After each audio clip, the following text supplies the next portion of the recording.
Coucou tout le monde, c'est Coralie Lily. Je vous retrouve pour une seconde lecture, une nouvelle lecture de Conversation avec Dieu, d'un passage en fait sur les croyances que nous pouvons avoir sur Dieu et puis sur la peur et l'amour.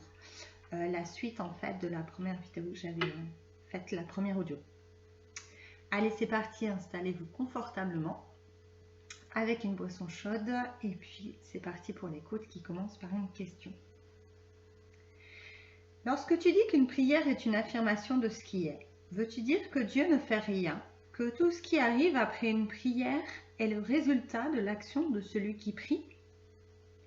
Si tu crois que Dieu est un être tout-puissant qui entend toutes les prières, dis oui à certaines, non à d'autres. Et peut-être, mais pas maintenant. Au reste, tu te trompes. Selon quelles règles Dieu déciderait-il?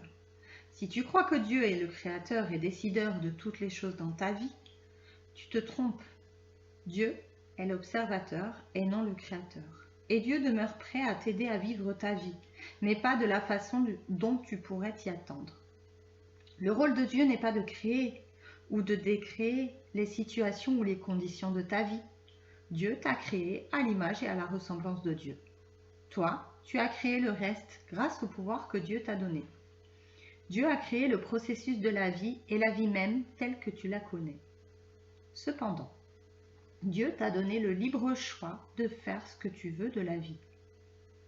En ce sens, ta volonté en ce qui te concerne est la volonté de Dieu en ce qui te concerne. C'est la grande illusion dans laquelle tu t'es engagé. Que Dieu se soucie d'une façon ou d'une autre de ce que tu fais. Je ne me soucie pas de ce que tu fais, et cela te semble difficile à entendre. Pourtant, te soucies-tu de ce que font tes enfants lorsque tu les envoies jouer?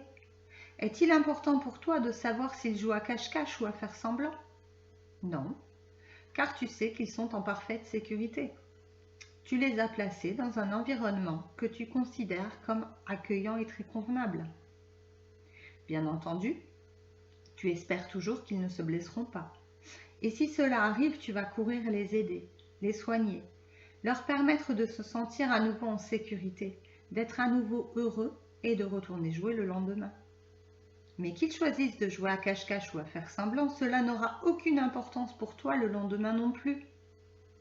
Tu leur diras bien sûr quels jeux sont dangereux, mais tu ne peux empêcher tes enfants de faire des choses dangereuses.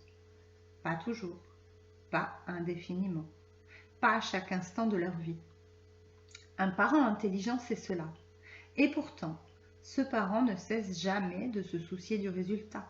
C'est cette dichotomie, ne pas se soucier profondément du processus, mais se soucier profondément du résultat, qui peut servir à décrire la dichotomie de Dieu. Mais Dieu, en un sens, ne se soucie même pas du résultat ultime.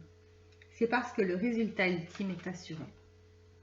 Telle est la seconde grande illusion de l'homme, que le résultat de la vie soit douteux. C'est ce doute quant au résultat ultime qui crée ton plus grand ennemi, la peur. Car si tu doutes du résultat, alors tu dois douter du Créateur, tu dois douter de Dieu. Et si tu doutes de Dieu, tu dois passer toute ta vie dans la peur et la culpabilité. Si tu doutes des intentions de Dieu et de la capacité de Dieu de produire ce résultat ultime, alors comment pourras-tu jamais te détendre? Comment pourras-tu jamais véritablement trouver la paix? Je saute un passage là. Mais pourquoi? Pourquoi donc faisons-nous cela? Toutes les actions humaines sont motivées à leur niveau le plus profond par l'une de ces deux émotions, la peur ou l'amour. En vérité, il n'y a que deux émotions, que deux mots dans le langage de l'âme. Ce sont les opposés extrêmes de la grande polarité que j'ai créée en produisant l'univers, ton monde, tel que tu le connais aujourd'hui.